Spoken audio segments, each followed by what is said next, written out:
Target. Nico, target. Anteaters are endangered, particularly because of population increase in their natural habitat and road development specifically. A lot of them get hit crossing roads. Reid Park Zoo partners with Anteaters and Highways to help provide research and funding to figure out how and why they're being killed on roads and how we can prevent that in the future. The positive reinforcement is really important for us to take care of the anteaters because we don't want to have to immobilize them and do big procedures just to get things like blood work done. We train them to come up to the fence, to stand up so we can look at their feet, to line up for ultrasound and different things like that that we need to do on a daily basis or weekly basis just to keep them healthy.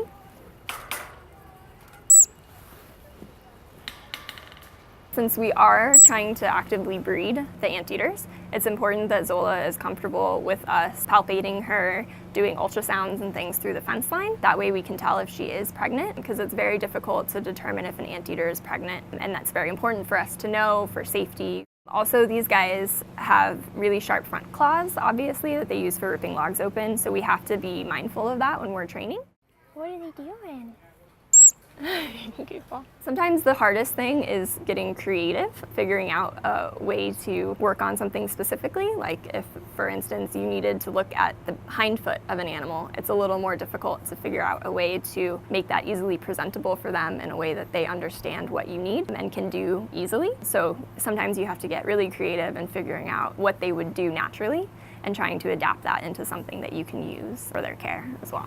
They really love it because they get to interact with us and they get special treats, like these guys love yogurt and honey. It's a fun experience for both of us and it also helps in their care. You done? Yeah, that's not exciting anymore.